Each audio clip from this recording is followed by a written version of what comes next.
record. And we left off yesterday at the serum creatinine. Let me make this big. Make it big. Go big. So your creatinine, I got you, Christine. It is formed from creatinine, and you do find this in all your skeletal muscle. I'm going to move this up to the top here. Skeletal muscle. So it just kind of oozes out of the muscle, goes into the blood, and if you have a constant activity level, your levels are going to stay constant. But then if you have a condition that messes with the glomerular filtration rate, then it'll alter these creatinine levels. Oh, that's what I was going to Google. I was going to Google where they get the creatinine from for bangs, because I super love bangs, but I had to wean myself off of them because I really super love bangs. But I wanted to know where they get the creatinine from those things. But I will Google it later and I'll message you guys, because it comes from muscles. So kind of wondering where they got it from.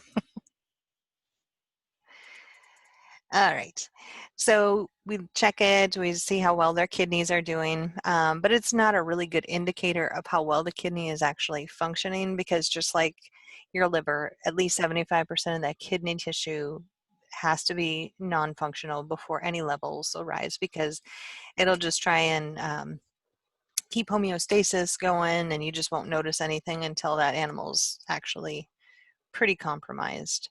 But we do enzymatic methods, which is like the color test, and the Yafi method, which is a test you would send off.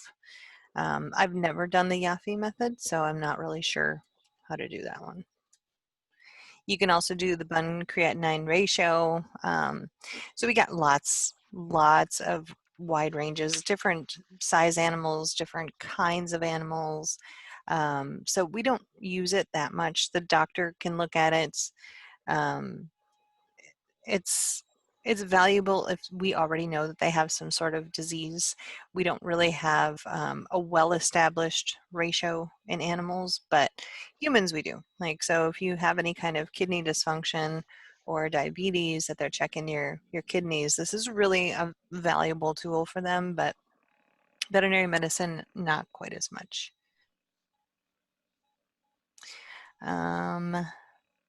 The only thing I really need you to take away from this one is the most accurate way to do this. Well, that's not a very good line. Most accurate is the 24-hour collection. So we want to keep them in-house to do this, because we want to just check them throughout the day to see how they're doing. The only problem is it's very tedious. It's very expensive for the owner. There's a lot of errors unless the same tech is with them for 24 hours and pulling the same amount of fluid and doing the test the same way. But if you have somebody else doing the test, there's a possibility that they didn't calculate the same way you calculated. So, but all it does is compare the protein with the creatinine. And it's pretty simple to do. I'm not making you do this. The machines do it for us. So there is no need to worry about that. But just know that the most accurate way to do it is over a period of 24 hours.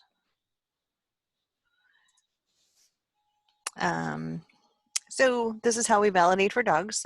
We would need to take at least 5 to 10 mLs of urine through cysto. We get it between 10 a.m. and 2 p.m., centrifuge it, get the protein creatinine. And I do have this on the test. Where's my stamps? There they are. Just know the ratio. So if it's a healthy dog, it should be less than 1. Wait, this one is less than, right? Yeah, less than. And then if it's 1 to 5, they have some sort of pre-renal or functional problem. I'm not really sure. I think it's because they've probably been up for a little while, maybe had something to drink. But the book is real specific about the times, like within that 4-hour range there. And then if it's more than 5, we really look at it's probably some sort of renal disease. So this will come, you'll see these numbers on the printout that you're getting from the machine, and it'll tell you less than 1, 1 to 5, or greater than 5. So that's how the doctor's kind of determining if there's any kind of renal dysfunction. Leave that up for a second. Yeah, absolutely. I'm going to mark Leslie down. She just walked in the door.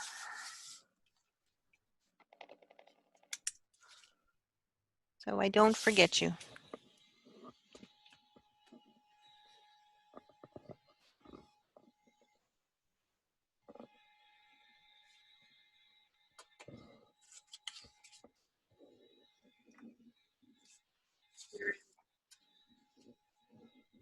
Wait, can you repeat why the 10 a.m. and 2 p.m. again? That I'm not really sure. My assumption is simply because they probably have already had something to drink for the day. So they would have a bladder that you could pull 5 to 10. That's my assumption. The book mentions it just as far as this is when you collect it, that's it, but it doesn't go into details. So I would safely assume that it has to do with how full their bladder is.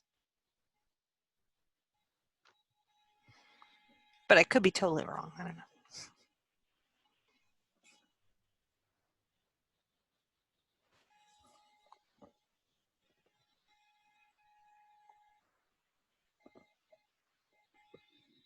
Sorry, it's so small on my printout that I had to handwrite. Oh, it's okay. I'm sorry. I think my eyes are getting bad. Oops, I put a lot of, look at that. I didn't want to do that. Hold on. There we go. So uric acid, this is just a metabolic byproduct of nitrogen. You find this guy in the liver. He gets taken to the kidneys. He's bound to albumin. So he can go through the glomerulus. Some of it gets reabsorbed into your tubule cells, and then he gets converted to allantoin, and then you excrete that in the urine. So Dalmatians, they do have a little bit of a problem with them. So it's harder for them to uptake that uric acid. So it never converts to allantoin, so they can never get rid of it. So they're going to get the uric acid crystals kind of building up because they just can't get rid of it. They can't convert it and they can't get rid of it. So is there anything they can do for their diet or anything to help with that? There is. You could put them on a special diet to help them out, extra water. So yeah, it would be a long-term lifetime type of a change. And then you would probably just have to keep going in for kidney checks, just make sure that nothing's starting to build up.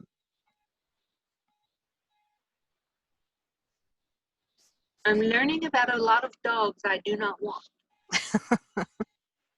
Not that I would not love them, they would just be a lot of me. Yes, yes.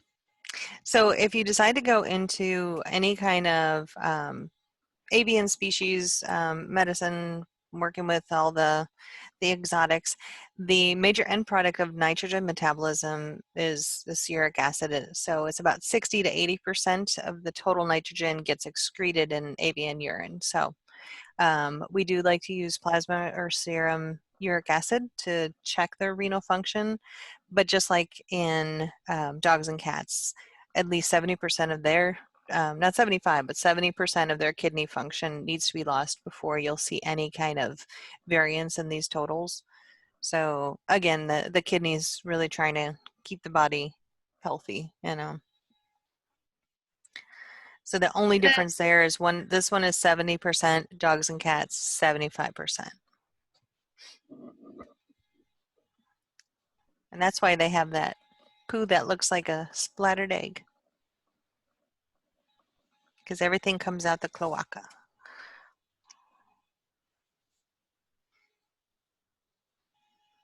Did you have a question, Carol? Did I interrupt you? No, I have to sign out, sign back in. My stupid computer keeps going off. Okay. I'll be right back. Okay.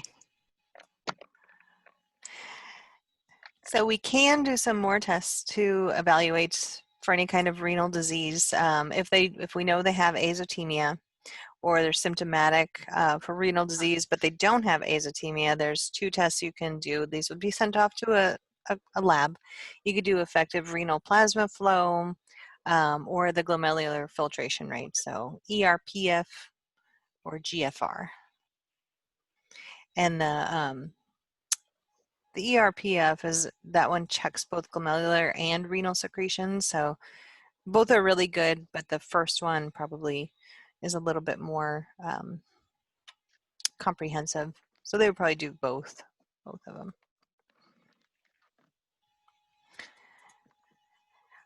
I don't need you to memorize this. This is how you would do the creatinine clearance test. Not a whole lot of places do this. You would have to go to a specialty clinic to get this done.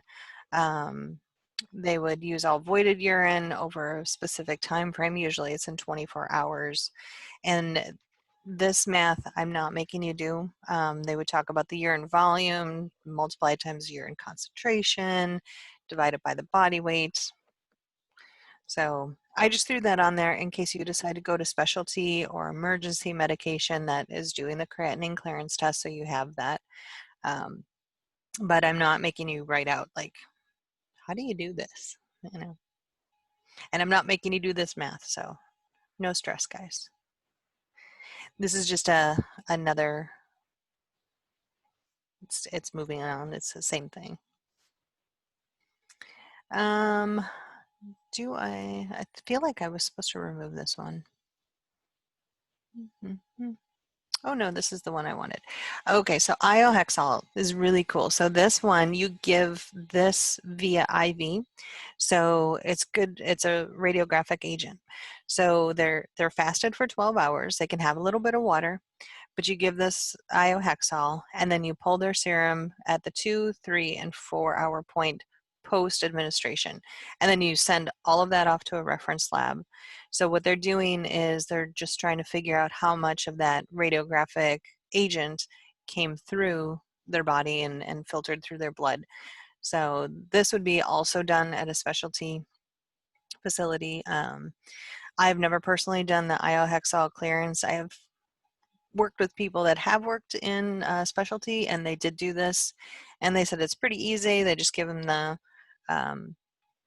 IV and then just pull their blood at 2, 3, and 4 hours and spin it down and send the serum off, and they get the answers. So that's another way to check that the kidneys are working.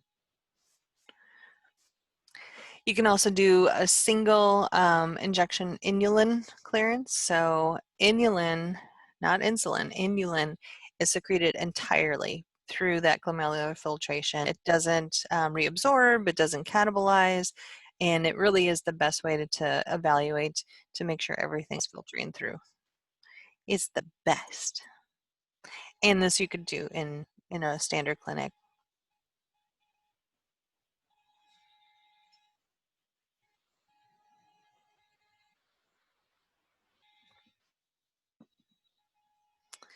Then you can also do the water deprivation test.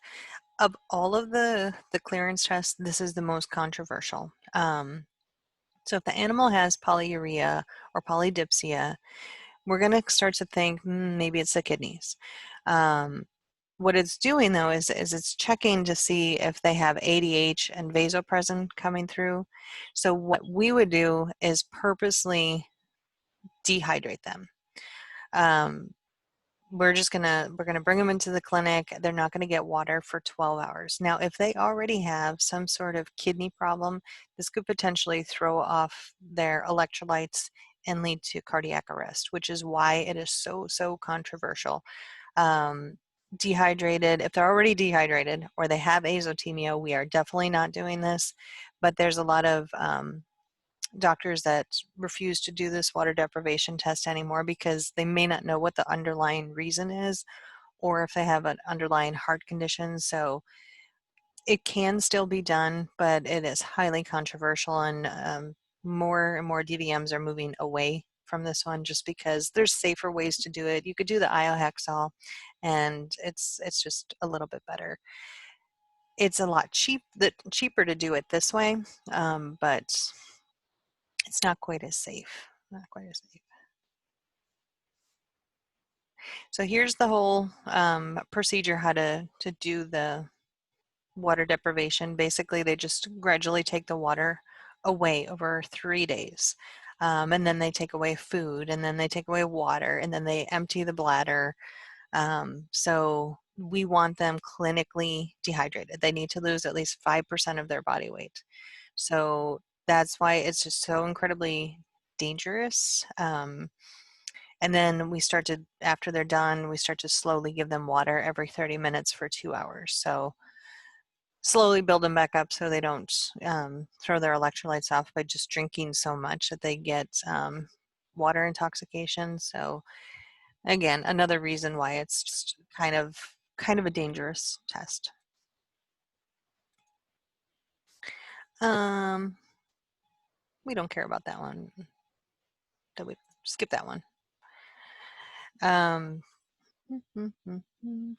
only thing I need you to take away from this one that I have on the test is inorganic phosphorus is normally reabsorbed in the kidney tubules. Any kind of renal damage is going to lead to the body having a decreased urine inorganic phosphorus and an increased serum phosphorus because it's not leaving anywhere. And this one here, serum inorganic phosphorus, is the reciprocal of serum calcium. So if one goes up, the other one goes down. So they always have to balance each other. So if the serum inorganic phosphorus is down, it means the calcium is up and vice versa. So just know who the reciprocal is of the inorganic phosphorus. I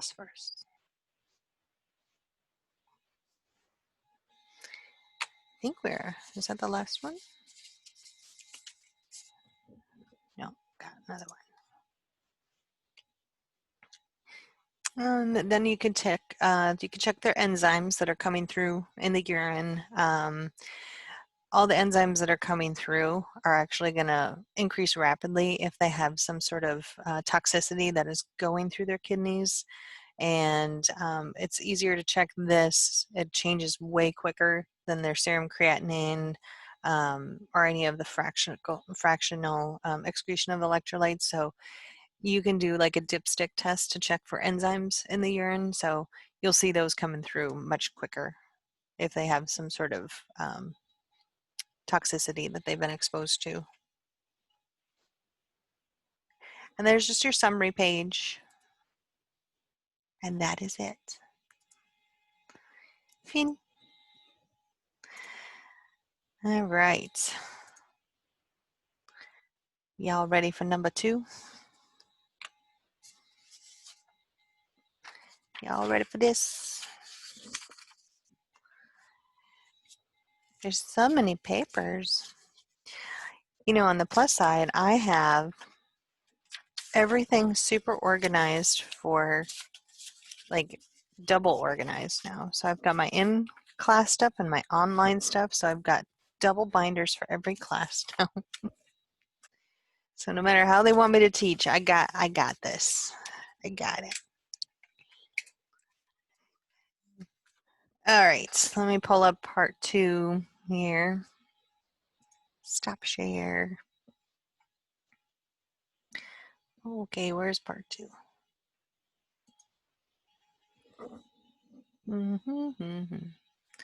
I had it.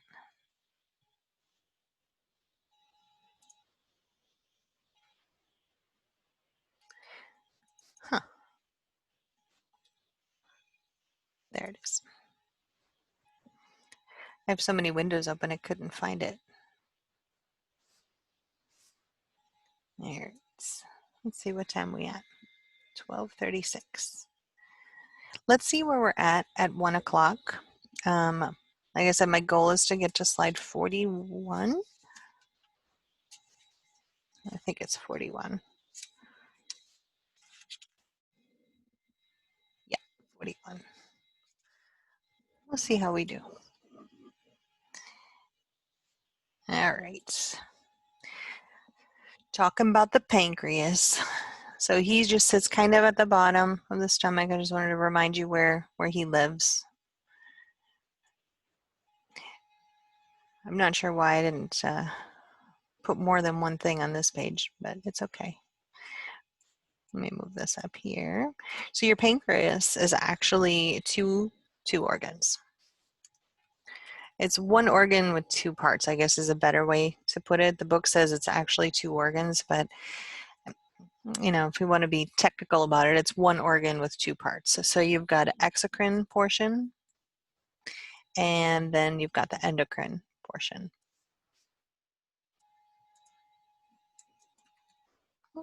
Endocrine. So both of those parts are just kind of tied together by one stroma, which is kind of like a muscular piece that just kind of ties the two together to make it into one organ. I should have put a picture of the pancreas or something on the bottom instead of leaving this big sad space. I wasn't thinking.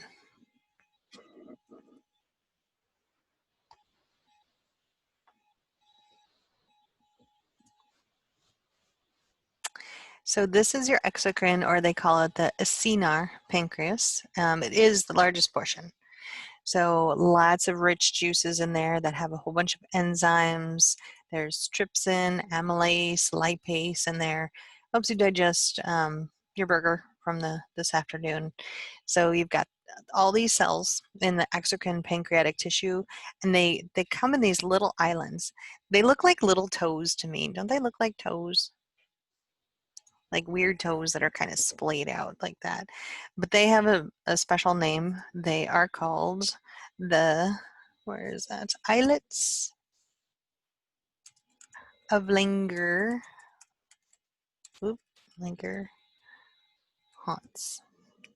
Islets of Langerhans.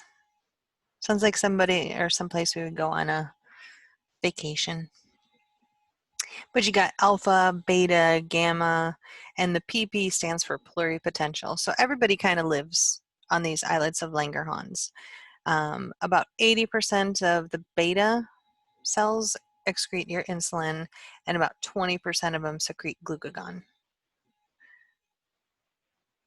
They kind of look like little flowers. So for real, the largest part is actually called the acinar pancreas. Yes, the exocrine portion is the acinar pancreas. Huh. I When don't remember that. they look like a cherry blossom branch. They do. They really do. But when you zoom in on them, they look like toes all stuck together.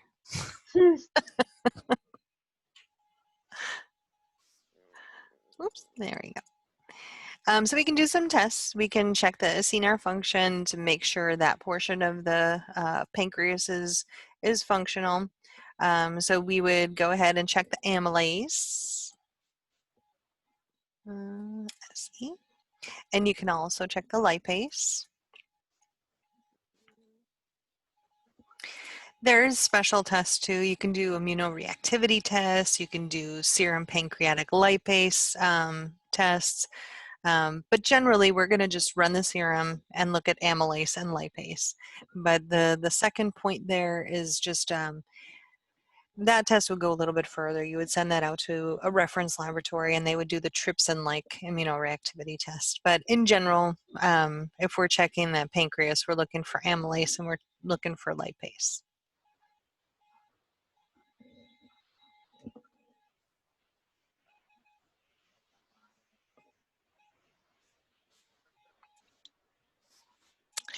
So amylase, primary source, you'll find this mostly in the pancreas, but you also excrete some in your salivary glands. A little bit comes through your small intestine. Any increase in this is usually because there's some sort of problem with their pancreas, especially if their lipase is also elevated. But the weird thing about it is it's not always proportional to the severity of the disease. So you could have an animal coming in with just some really benign symptoms, but then you check the lipase and amylase and it's like through the roof. And then you could get a little Chihuahua in who's just Mhm. very dramatic, and they're just slightly elevated, but this animal's acting like it's, you know, dying. So, you know, it's not always proportional. It's kind of dependent on the animal as well. Like how well are they handling it? Or maybe the owner is, you know, supplementing their food in such a way that it's not creating such an issue. So just remember that, like, if you're ever taking the test and you're like, well, he doesn't have any kind of pancreas problems. He's not diabetic because it's only slightly elevated. He could be. It's just that maybe, you know, his body's kind of making up for it in other ways. So amylase's whole job in life is to break down starches and glycogen in sugars. So this guy's breaking down your Big Mac lunch with your French fries. Oh, I spelled glycogen wrong. And I can't go back. Gee, glycogen. Sorry about that.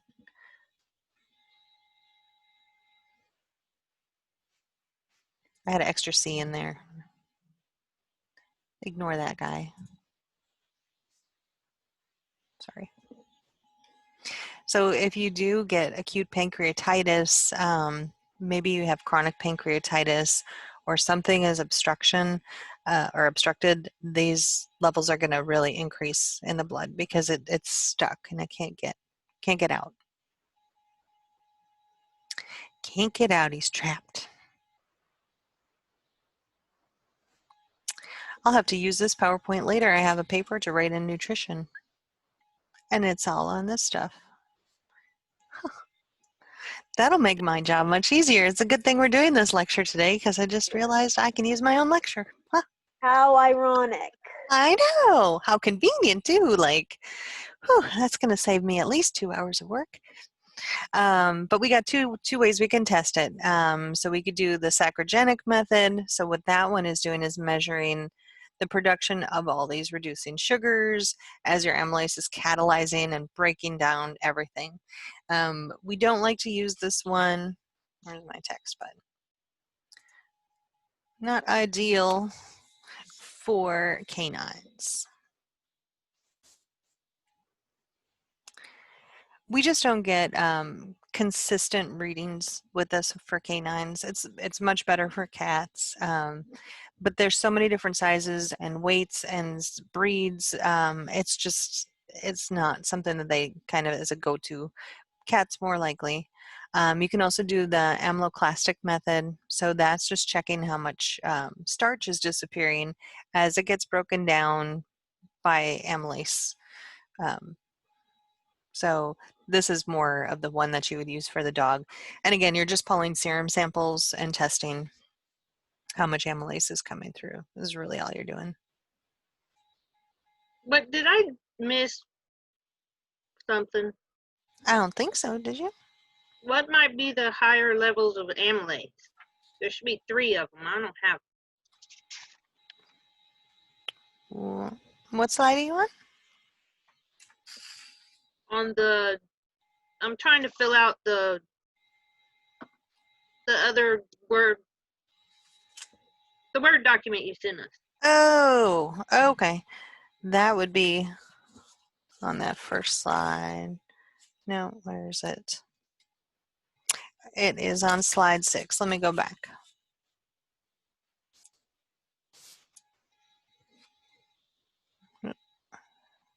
There it is, on the very bottom there. So acute pancreatitis, flare-ups of chronic pancreatitis, or obstruction in your pancreatic ducts. Okay, I know it's in front of my face, but I don't see it. Oh, I see it. Okay.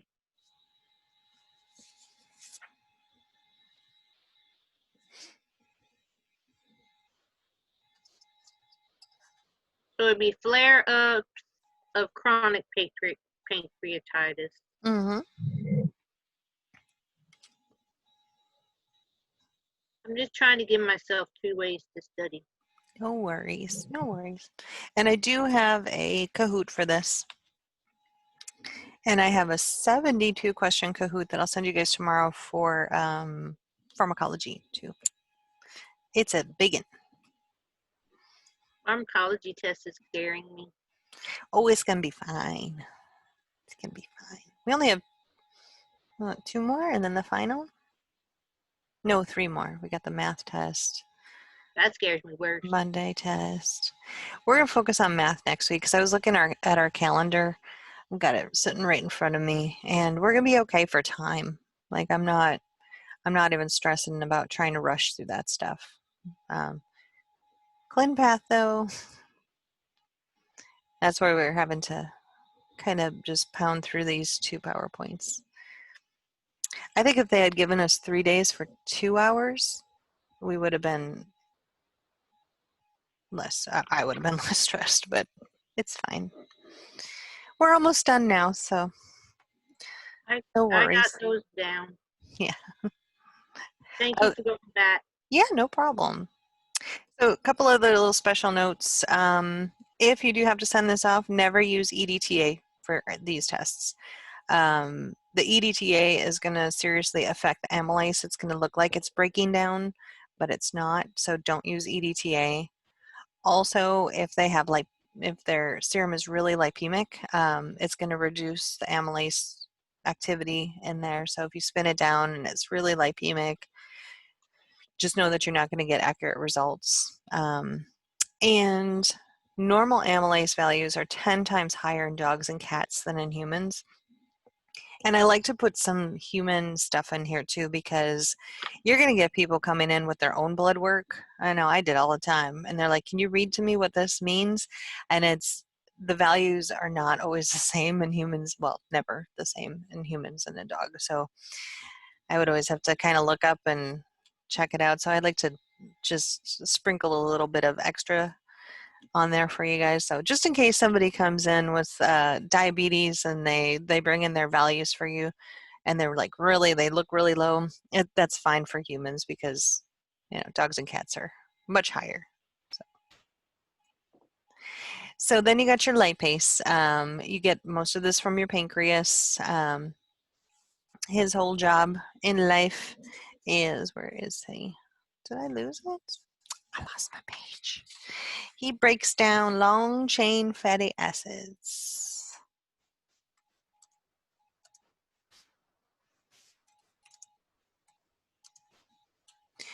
So then all of those excess lipids get filtered out through the kidneys.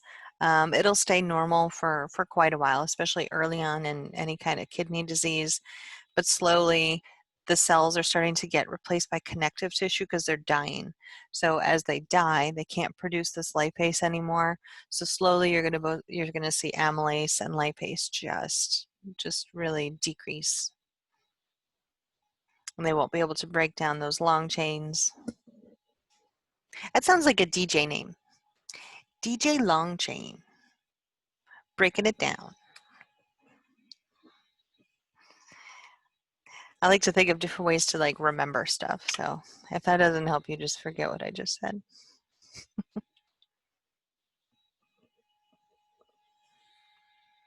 Isn't there a DJ called 2 Chains though? I thought there was 2 Chains. I know they wear a lot of chains. Okay. Okay, so I'm not great. I thought so. I thought there was. Okay.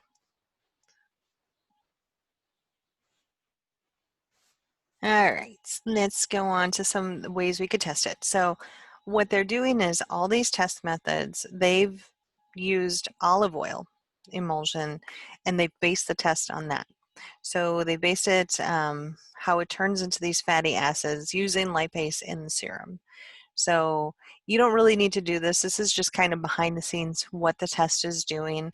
It's checking how much sodium hydroxide is needed to reduce or equal this lipase activity. So there's lots of different tests that are coming out. They're very sensitive for dogs and cats. Lipase is a little bit more sensitive to detecting pancreatitis. amylase is, but it's not as sensitive. But again, not directly proportional to how severe their disease is. So the lipase tests are a little bit easier to test for and probably would be the go-to for the doctor if they're suspecting any kind of pancreatic disease.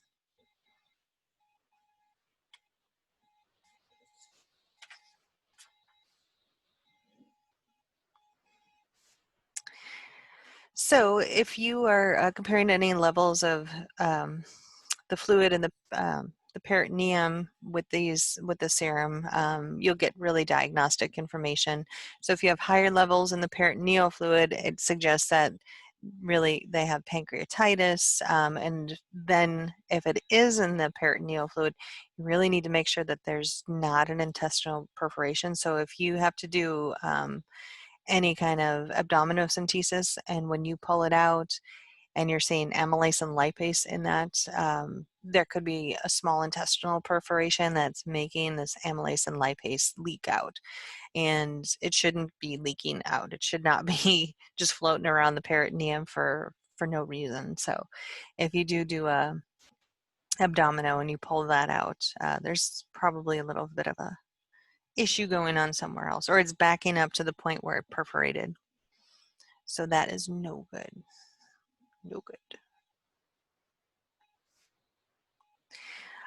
You could also do another, the TLI, which is a radioimmunoassay. And so it's checking, it's using these antibodies. What is that? Doesn't make sense. It should say to detect trypsin. So there should be a little, oop, oop. Let me put a word here, detect. There we go. It uses antibodies to detect that trypsin. So it's looking for trypsinogen, which is the precursor to trypsin. So it looks for both of them, and you only find trypsinogen in the pancreas. So when the pancreas is injured, trypsinogen gets released and then converted to trypsin, and then that gets into your bloodstream. We only test dogs and cats for this, not large animals, not exotics. It's just, we don't get consistent results, but dogs and cats we do. Super important indicator of any kind of pancreatic masses. So if they're concerned that there's some sort of cancer, they may do this reactivity test. But again, only dogs and cats.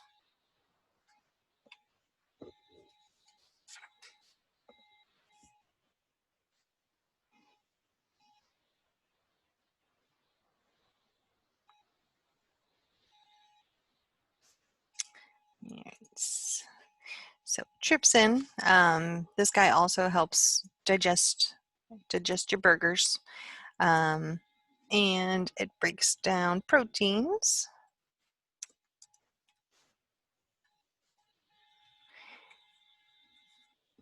You would find it, where you find it usually is in the feces, but you don't find it in the blood as much. You will always, and forever find this in the feces. If you don't find it in the feces, that's wrong. That's so abnormal. This is sent off to a reference laboratory. You would get a stool sample from the animal and send that off, and they would be able to do the trypsin test in there.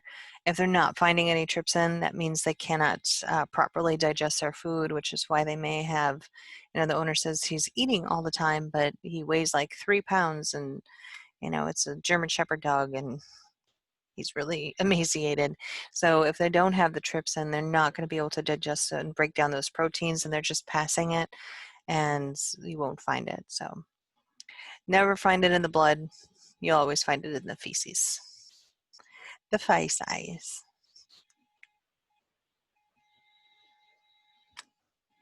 still need to find you guys that video with the British guy talking about the feces. I thought you showed us that. Did I? I think so. I can't remember. It's been so long. So I you don't can remember. No? I'll dig around for it and find it. So the um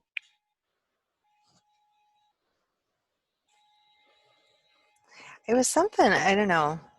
I can't remember. I know I used to show it all the time in Lab Pro. I used to have it saved on my computer, but then my computer died and I had to get another one. So I don't know. We'll find it. Anyways, you can check the feline pancreatic lipase immunoreactivity and the canine. So super specific. So if they have any kind of pancreatitis, you can see it that way. So spin it down, get some serum, and then send it off to a reference lab for this immunoreactivity test. So then you can check the endocrine system too through the pancreas. These tests would include glucose, fructosamine, glycosylated hemoglobin. You could also do a urinalysis. That'll give you a little clue of what's happening in the pancreas. You could check their cholesterol or their triglycerides. They kind of give you just a little peek into what's going on. But if it's the endocrine system messing up, you would do the glucose, fructosamine, and glycosylated hemoglobin. So it's really hard to regulate glucose. Glucose is just, it's got a lot of qualities. You've got glucagon, thyroxine, growth hormone, epinephrine, glucocorticoids. All of those are totally influencing the hyperglycemia. So their blood glucose levels are going to be super, super high. And then you've got insulin, which is a hypoglycemic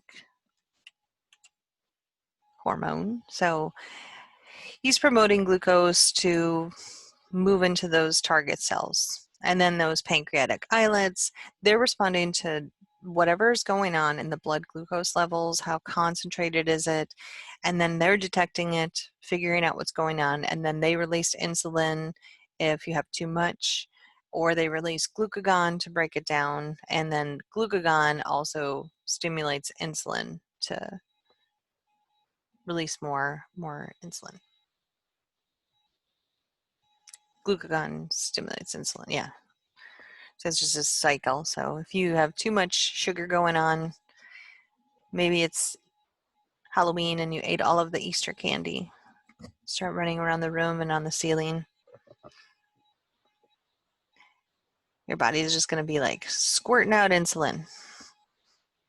That sounds gross. I should have worded it. It does sound like a lizard name. I am glucagon.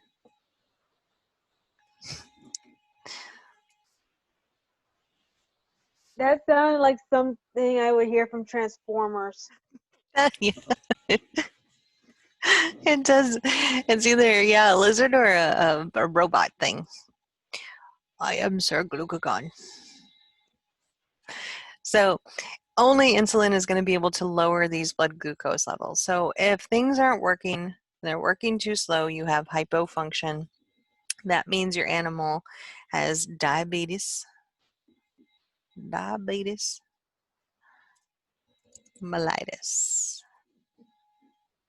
And if it's working too fast and they're just burning through it too quickly, they have hyperinsulinism. oh, Moose, stop. He's got something to say, Emily. I'm sorry. No, it's okay. I felt bad yesterday. I stepped on Ladybird. She is so afraid of thunder and stuff, and I didn't realize that she had moved herself like half under my chair, but not. And she's so quiet, and I just clipped her nails, so I didn't hear her tiptoe up. And I went and I stood up. Hi, Jake. And I stood right on her foot. I'm like, I'm so sorry. All right, so we use glucose to measure pancreatic function. We do like to test samples from a fasted animal so we know what's going on without the interference of any food products. And if you don't have time to check the glucose right away, just remember that it is going to keep on working. It's just running around in its little container there because glucose is energy. So if you just leave it sit out and it's in contact with those red blood cells, you're going to lose about 10% of that glucose every hour that it's left sitting there. Also, when you're checking this, you do have to make sure you're using sodium fluoride. That is your anticoagulant. I like to think of it as the gray top tube, and that if you have too much sugar, what's happening? If you have too much sugar, it makes your teeth turn gray. So that's how I tried to connect the dots.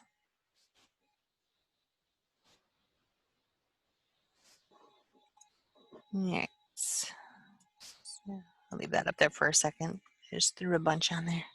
Yeah, the anticoagulant is the sodium chlor. I can't spell. Sodium chloride. Mhm. Fluoride. They Yeah. almost put. And then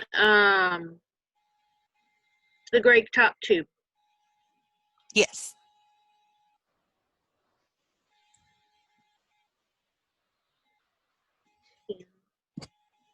It's 10% an hour. Yes.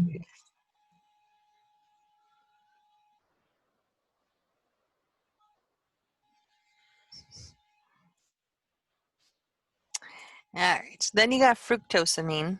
So glucose is in there and it's binding to all these different structures. So what fructosamine really is, it is the irreversible reaction of glucose that's bound to albumin. So they are forever holding hands. They're just like, yay, they got married. Glucosamine just bound to that albumin and created fructosamine. So if you have really high glucose levels, like diabetes mellitus, you're going to have more and more of this glucose binding. So if they have fructosamine that is really high, that means they have persistent hyperglycemia. So they're going to be probably on shots. They're going to get insulin shots.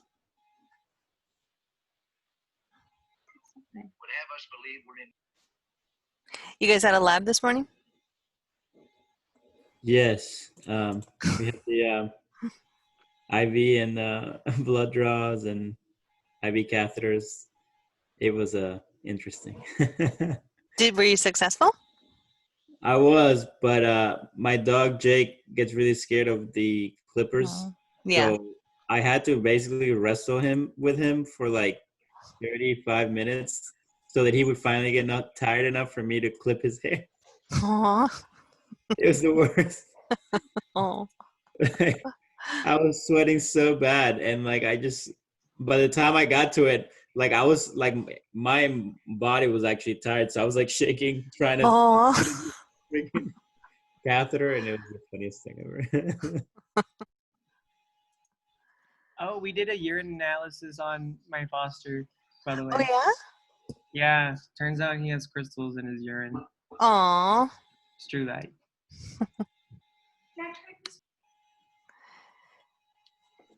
Then we got glycosylated hemoglobin.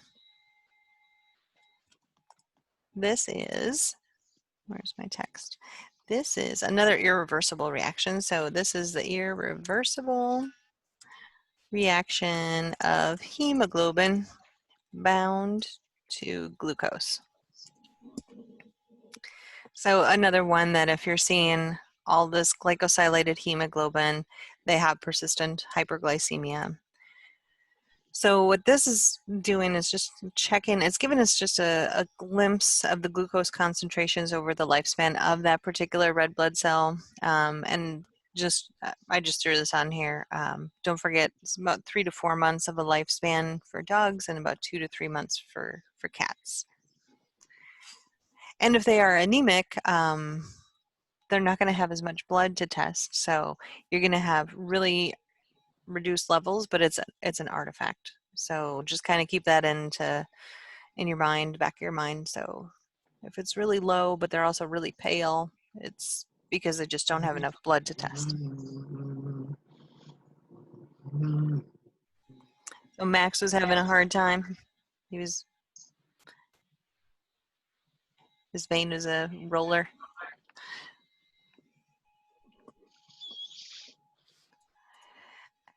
Then we got beta hydroxybutyrate. So this is one of those ketones. You could find it in a plasma. And this one is produced in the greatest amounts. So if a patient has ketoacidosis, the ketone that Looks you're like a normal probably cat, going to right? find Well, is you'd be wrong. beta. Look at how it sleeps. Ooh, sleeps like this. What is that? Looks Who was that? Who was Like- that talking? I don't know. I could. That wasn't me this time. So some tests that you could do for beta hydroxybutyrate, you could do the enzymatic test. You could do the colorimetric test, which is like a dipstick type test. And then you could do a glucose tolerance test. So this one is, they're just trying to push the pancreas to the extreme. So it's going to challenge that pancreas, and it's going to load it up with glucose, and then it's going to measure your blood and your urine concentrations after to see how well you're able to clear it out. If any of you ladies have ever had a fetus, you know, that lovely little drink that they give you, it tastes horrible, but basically that's what it is. They're just kind of overloading you to just see how well you clear it, and then they test your blood and then they test your urine just to see if it moved out or if you have gestational diabetes. But we would do the same thing in animals. If it's indicative, if those levels stay really high, then we say, okay, diabetes mellitus. This is not necessary, especially in veterinary medicine. They have other more reasonable tests. Most of these dogs are not going to want to drink that stuff anyways. It doesn't taste very good. So you can do it, but it's, you know, it's not commonly performed. So you don't need to do a glucose tolerance test to confirm diabetes in a dog or cat. So how do you know if they're insulin tolerant or not? You would just, there are some other tests that you can do. This one is, not that it's unsafe, it's just, it's not as common practice.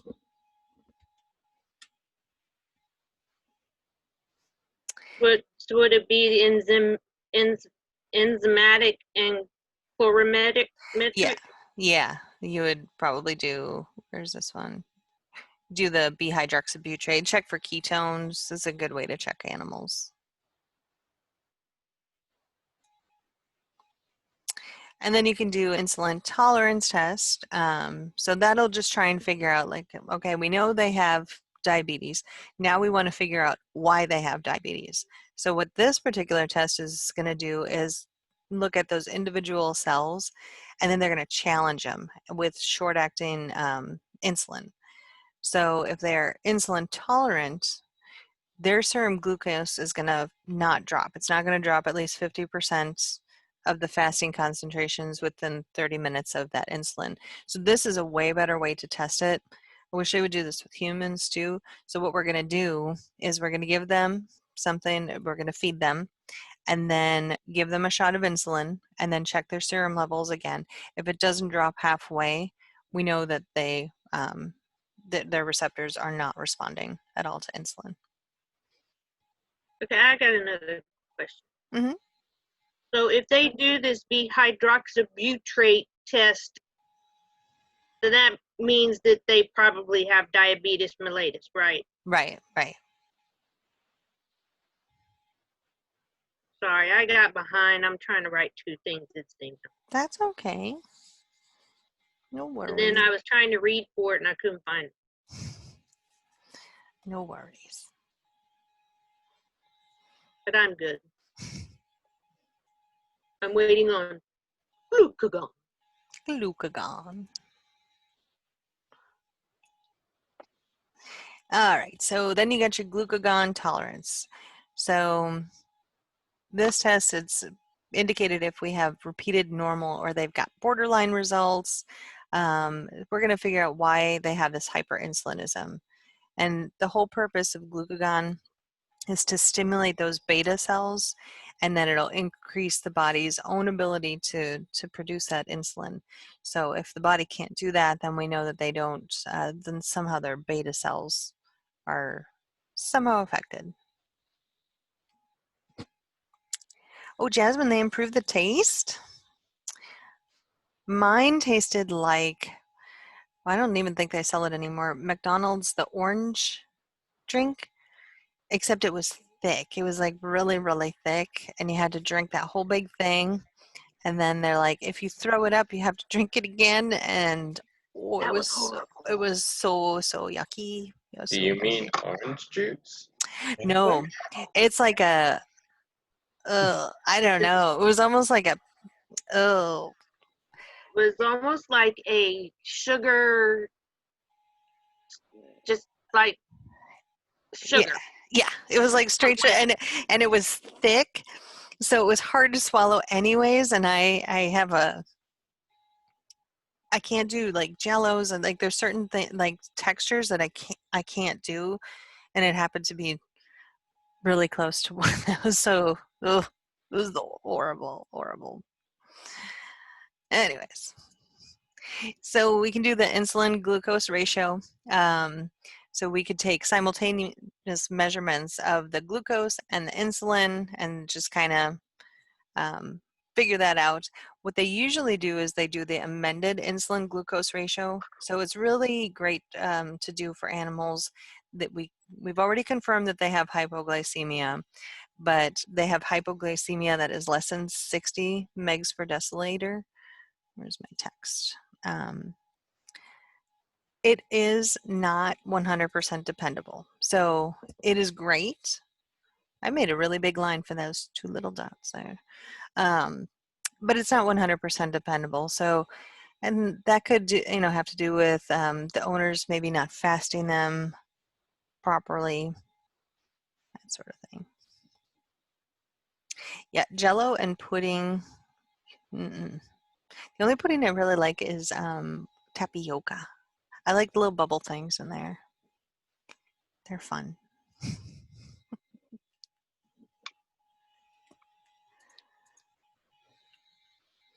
Oh my gosh, Melanie.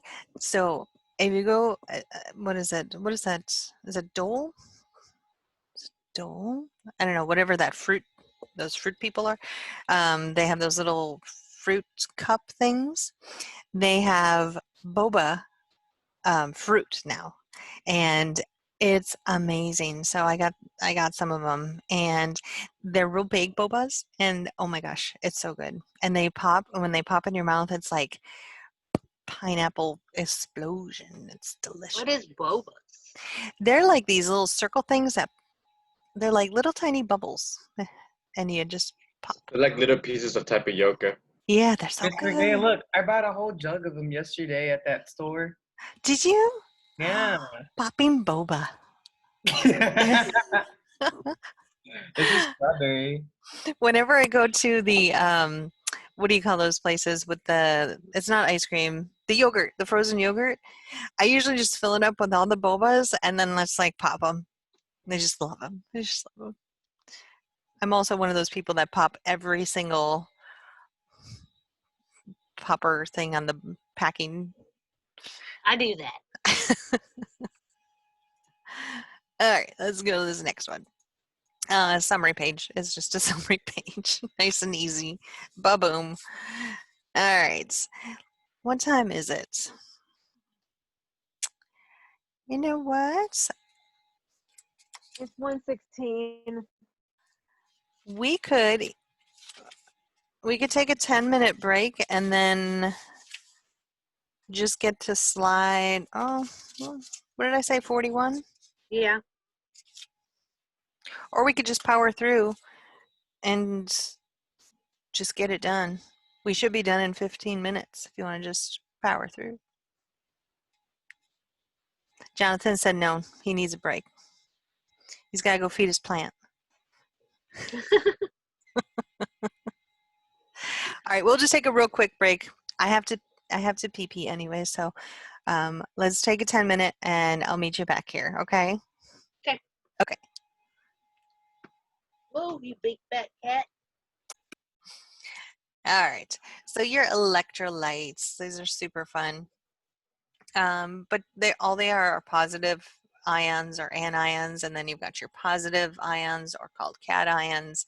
And you find them everywhere in your body. Every single body fluid has them in there. Their whole job in life is to maintain the water balance. And they also help fluid osmotic pressure.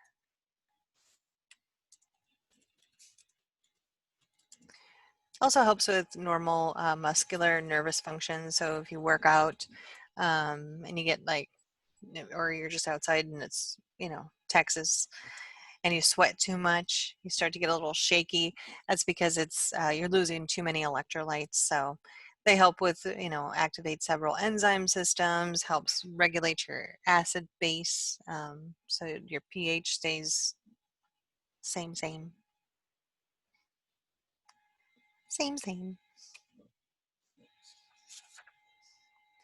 Gotta drink your Gatorade. By the way, has anybody tried that new water called Hint? No. It's not good. Don't. I was drinking yesterday. I did not like it at all. It tasted like sad Kool-Aid. I'm like, this is sad Kool-Aid. So I had the little squirty bottles of Kool-Aid. So I just squirted it in there and then it was better. But it's not good. It's not good at all. I just bought one when I had went to Target the other day. I had been thinking, I've been getting these pop-ups on Facebook. They're like, you should buy this. And, they're selling it in like big, things of it. And I was like, oh. And then they had like the single ones. And I thought, well, let me just buy one, see how it tastes. And maybe then I'll buy a, 6-pack of them. But nope, I'm not going to buy a 6-pack. It's sad Kool-Aid is all it is. So your acid-base balance, basically that just refers to your steady state, of your pH. And every change on the pH of 1 is a power of 10. So how much hydrogen concentrations you have. And I'm just going to refresh your memory of your normal pH. Remember, it's a super small normal range of 7.35 to 7.45. And if it falls out of range, proteins get diminished or they could potentially be destroyed. If you have it below 7.3, you have acidosis. And if it's above, you have alkalosis.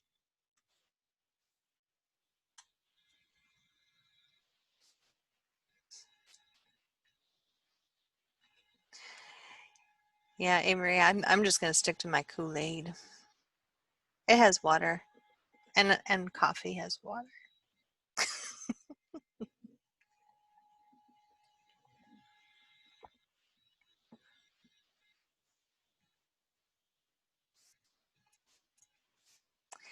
This is just a picture of your pH scale. Just wanted to remind you. Oh, look, there's my coffee.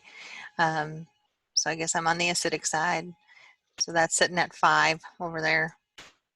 Blood and distilled water is kind of sitting right in the middle. If you drink household ammonia, you're going to be really alkalinic, so don't do that. Yeah, let's go over Tasty, and try though. that. Don't do it. Don't knock it till you try it. Put a little Kool-Aid in it.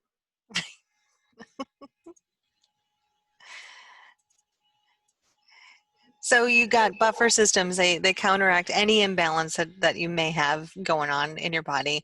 So it'll alter how much hydrogen concentrated is there.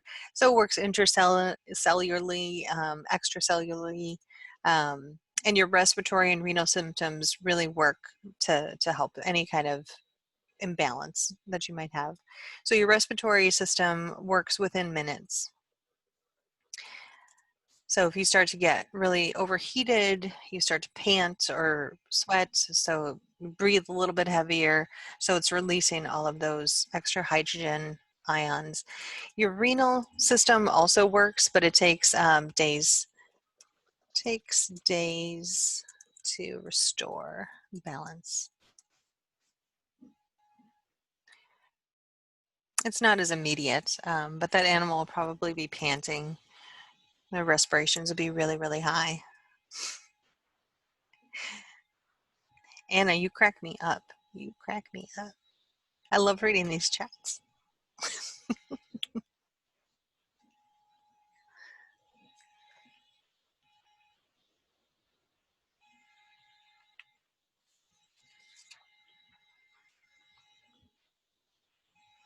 Why does it take balance? Why does it take the renal days before it restores? Is it just because you've just wore it down that much? Yeah, and it takes a little while for the body to and the kidneys to realize that there's a imbalance. So your respiratory system should kick in first, and that'll help to restore that within minutes. But if it, let's say an animal's been deprived of oxygen for a period of time and then they come back, let's say we've resuscitated them. So their respiratory system, they're going to be breathing a little bit heavier once we resuscitate them. Now their kidneys have also detected that there's an imbalance, so they're going to start working, but it just takes a little bit longer for them to reach a stable endpoint. But So the kidneys will work, but it's just, takes a little longer. You're kind of relying on both. But let's say they're unconscious. Let's say you've got an unconscious patient that you've been working on and they had to be sedated because of seizures. So their respiratory rate is probably going to be really low because you've got them sedated and their acid-base balance is off. So now we're just going to let that animal's kidneys do the work. So it's going to take a little bit longer because they're not having the fast respirations like if they were awake. So that's kind of where that falls into play. There we go. And then you got your bicarbonate buffer. So if your blood does become too acidic, this bicarbonate is going to bind to all that free hydrogen that's flowing around your body. And when it binds, it's going to become carbonic acid. So then carbonic acid breaks down a little bit further into water and CO2. So you've got all this extra hydrogen breaking down. So the CO2 gets removed through breathing, so respiration. And then your kidneys secrete or reabsorb the bicarbonate. And you can totally reverse this reaction. So if maybe they are exhaling too much, you can reverse them, but they work really good with each other.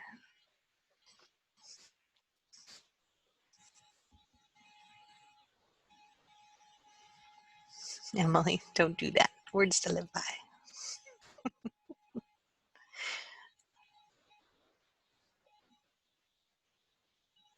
You know what's funny is sometimes I rewatch some of my videos and some of the stuff I say to you guys, I'm like, oh my God, I sound like such a mom. You are a mom. I am a mom.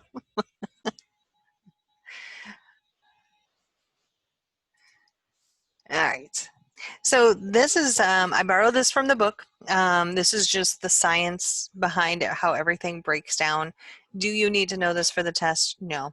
I just know that some of you like the chemistry behind it, so I just wanted to throw what the chemical composition of bicarbonate is. So just for funsies, it's just for funsies.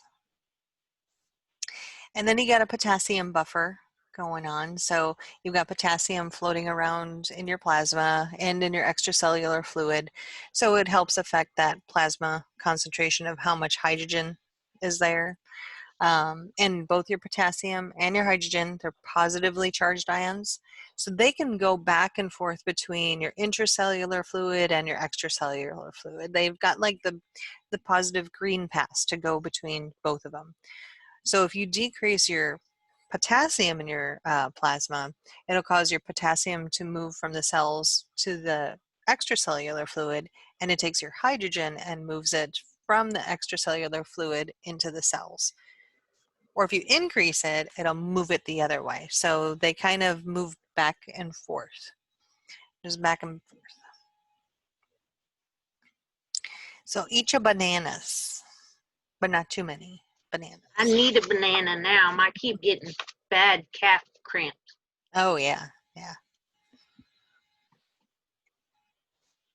Oops. There we go. Then you got a protein buffer. So you got a whole bunch of proteins. They can also bind and they can also release some of this extra hydrogen. Hemoglobin is a great one. It's a great blood buffer. So he binds to that extra carbon dioxide and the extra hydrogen, and then you just remove it by respiration. So you just release it. Candy, how can you be allergic to bananas? Oh no. Oh no. And then there's acidosis and alkalosis. So we categorize it by what caused it. So do they have respiratory acidosis or alkalosis? And that is something happened in their respiratory system.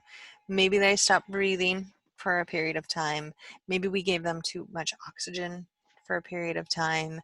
Any abnormalities in that respiratory system can put them into acidosis or alkalosis. And then they can also go into metabolic, forgot the B, metabolic acidosis or alkalosis.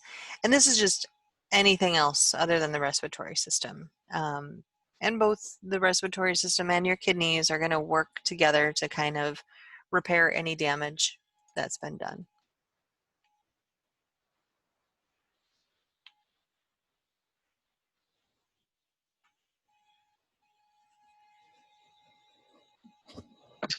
On the worksheet where it says acidosis and alkalosis is categorized by the cause, Mhm.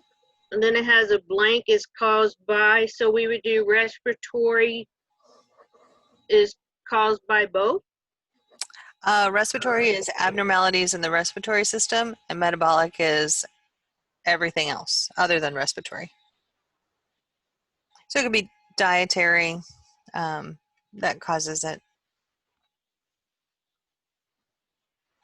Or maybe your kidneys are failing. So pretty much anything other than respiratory. Oh.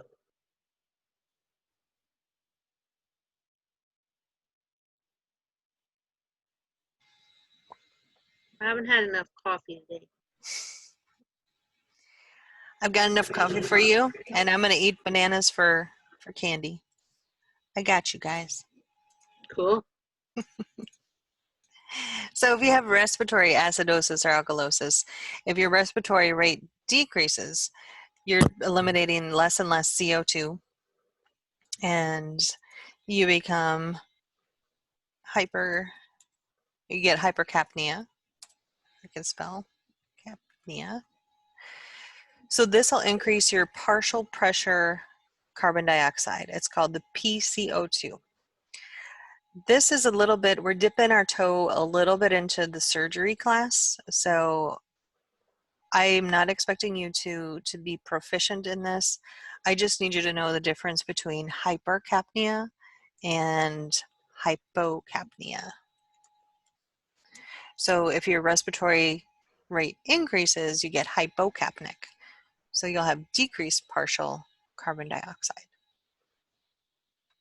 And I have a picture of what that kind of looks like and what you'll be looking at when you get to surgery class, when you get to those machines. So hopefully the picture will help. This is on the test. Yeah, just the definitions, like hypercapnia would be an increase in that partial pressure and hypo would be a decrease in the partial pressure.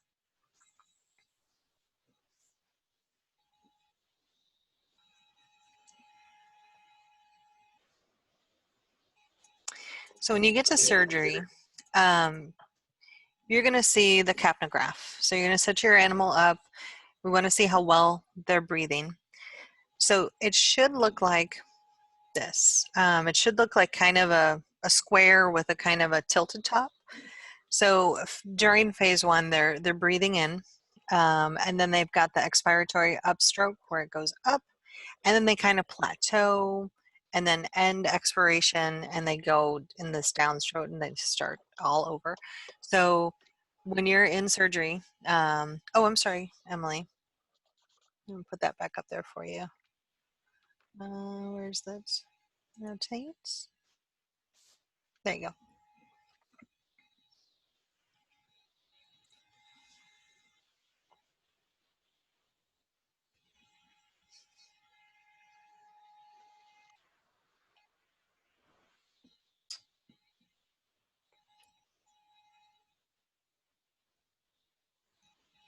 Oh, I'm confused again. What's that? Says blank are produced when glucose metabolism is abnormal. Have we got there yet? Or did we just talk about that and I was writing and not paying attention? Oh, we haven't gotten there yet. We haven't gotten there yet. Okay. That's coming up on the next slide. So this is a normal capnograph. So this is everything we were just talking about, but this is what it looks like when you have them set up on the machine. We want them to look like these perfect little squares with the tilt top on the top. And if you're starting to see these really long plateaus, or they're coming together really short, they could be coming, alkalinic or acidic. So you just need to kind of keep an eye on that. We'll set them up at the first part, and you're not going to have to sit there and measure it. After a while, after being in surgery, you're going to be able to just look up at the capnograph, and it'll show up on the digital readout. And if you start to see any plateaus getting a little bit longer or they're too short, I would definitely let the doctor know, because either their anesthesia is too deep or they're too light. So this is a really good way that we can determine their respirations while they're under sedation. So that's what the capnograph is really for, because we don't want them to go too deep that we're going to have a difficult time getting them out, and then they're just struggling, and we don't want that. So I just wanted to just kind of dip your toe a little bit into surgery and just give you kind of a picture into what that's going to look like in the future. So any metabolic condition that can build up the acids in the body is going to cause either one of these to happen. So what's going to happen is ketones are produced when your glucose metabolism isn't working right. It's completely abnormal. So what happens then is you don't have enough bicarbonate levels in your blood to break this all down. So ketones will start to be produced.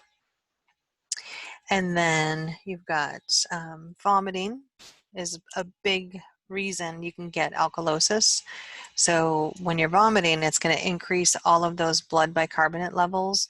So we may have an animal that becomes, goes into metabolic alkalosis because they're vomiting so much. So when you get near parvo dogs and things like that, we start to worry a little bit more about alkalosis, because now they have too much bicarbonate in their blood. It's never a good thing.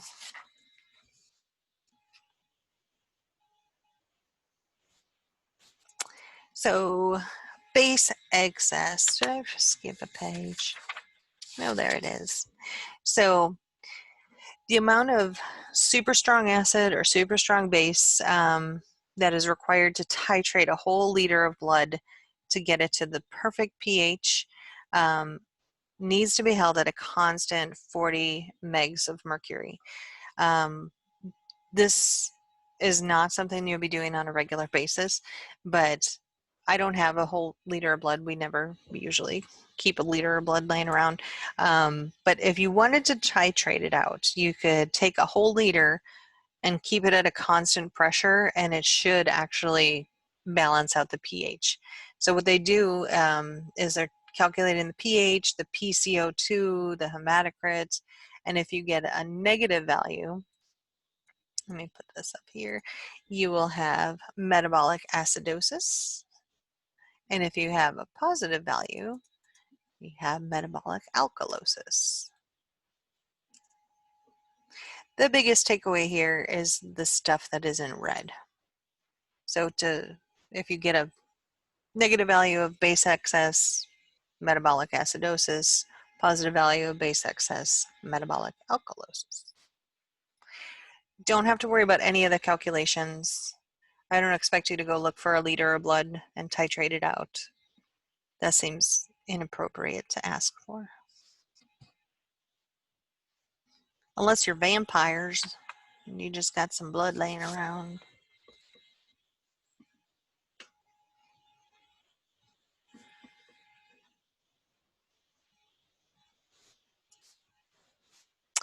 So this screen, I just need you to know for the test, I put this up on here, so know which ones are cations and which ones are anions for the test. Like sodium, potassium, calcium, magnesium, hydrogen, those are all your cations, and then you've got only your 3 little anions over there. Pretty much if it has a positive sign behind it, it's a cation. If it has a negative, it is an anion. It's negative. So I'll let you write those down. I just borrowed that from the book.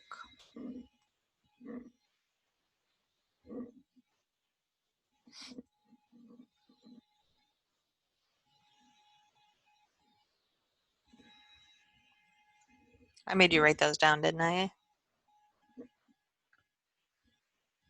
No, the whole chart's there. Oh, it is on there? Okay. Mine is faded out because of how I printed Oh, the okay. thing out. Yeah, I got to go to the store this weekend and get more printer ink. I'm out of the printer ink. I'll figure it out.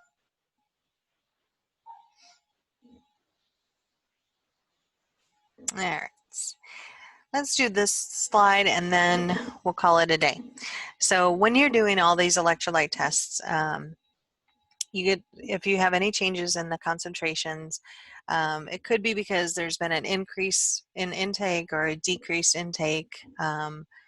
Maybe the electrolytes just shifted from extracellular and went intracellular for some reason, or they don't have really good renal retention, so it's either increased or decreased. And we do like to pull arterial samples to analyze your blood gases and your electrolytes. And the thing about doing any kind of electrolyte test is you need to do it immediately. Do not wait.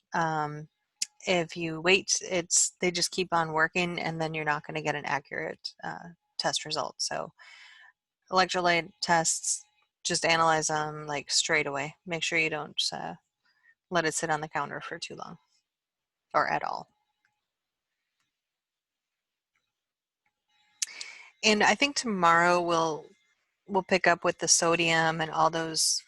We're getting into like the specific. Well, not tomorrow. Wednesday. We don't have you again for ClinCap until next Wednesday. Yeah. So we'll pick this up on Wednesday and finish it off because we don't have much to do. So we'll just finish it off on Wednesday and then take the test on Thursday. Sound like a good plan? Sounds good.